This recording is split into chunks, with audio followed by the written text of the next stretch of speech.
Welcome to this month's webinar on combating institutional racism and social injustice. I'd like to welcome Jade Alexander Craig Esquire as our guest speaker. Jade is an attorney at the law firm of Gordon Reese in Tampa, Florida. The subject of this webinar, and the scope of the webinar, goes far beyond anti-discrimination laws in the workplace. As a lawyer, I have found that the law in the traditional sense, like court cases and statutes, does not answer all the questions on institutional racism or solve every problem. Lawyers have to be wary of the adage, if the only tool you have is a hammer, everything looks like a nail. In fact, the law is surprisingly flexible when it comes to anti-racism efforts in the workplace. Civil rights laws are designed to prevent discrimination rather than inhibit equality. But we have developed the law to be better at telling us what not to do, but not as good at directing us as to what we should do.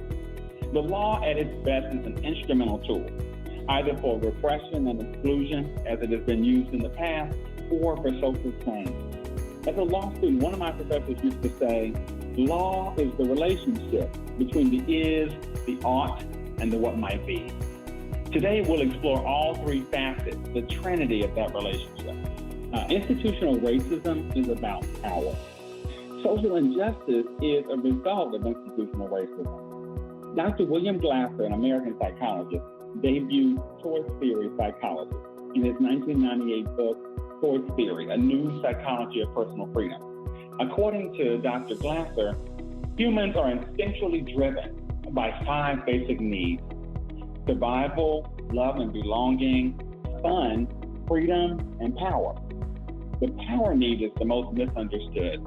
The word power reminds many of us of domination and control, but Glasser was referring to a personal power, the need for accomplishment, choice, and agency over our own lives. In the words of Dr. King, what he calls the race problem grows out of a need that some people have to feel superior, a need that some people have to feel that they are first, and to feel that their white skin ordained them to be first. Another helpful visual image is that of a Russian Matryoshka doll, a set of wooden dolls of decreasing size placed one inside the other. They all work together because they have the same dimensions, even though they're generally painted very differently. They all protect the doll behind it from exposure. America is a massive nesting doll. The very tiny doll in the center is power. White supremacy protects power. Slavery and the subjugation of blacks protects white supremacy. The law protects those 3. The police and the courts protect these 4. Writ large, exclusion, political, social, and economic, protects everything underneath.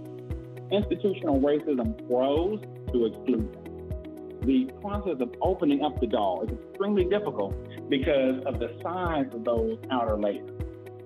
With this framework in mind, it becomes clear that focusing on reform efforts solely within one's organization and its employees comes from a fundamental misunderstanding of the problem that many employees of color face as they navigate and remain trapped in these games. To overcome these limits, we need businesses to start new conversations by bringing the outside in.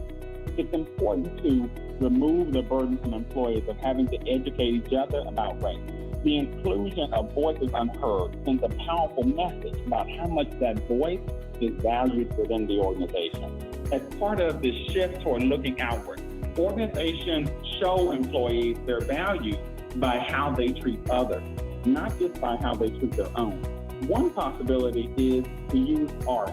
Art can be a powerful medium for education that engages people in a visceral way that conversations just often can't do. So organizations should consider hosting or attending a play or a spoken word event with artists of color, or viewing a film or a documentary.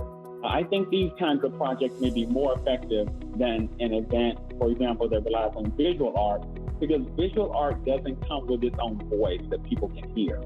Art also has a way of fueling conversation and debate. It can lead to discussions that arise organically and serve as a less intimidating entree into the theme of race. I would also suggest bringing in an outside perspective to discuss a personal experience. At the beginning of the conversation, we discussed how racism is about power. Given that the problem of institutional racism is power, the solution to institutional racism requires a redistribution of power. The redistribution of power starts with recognizing and accepting that everyone has that same personal need for power. In fact, it's not necessarily surprising that white supremacy developed in America because it came to fulfill, at least in part, the power need for an entire group of people. So in some ways, it was a very efficient way of fulfilling that need.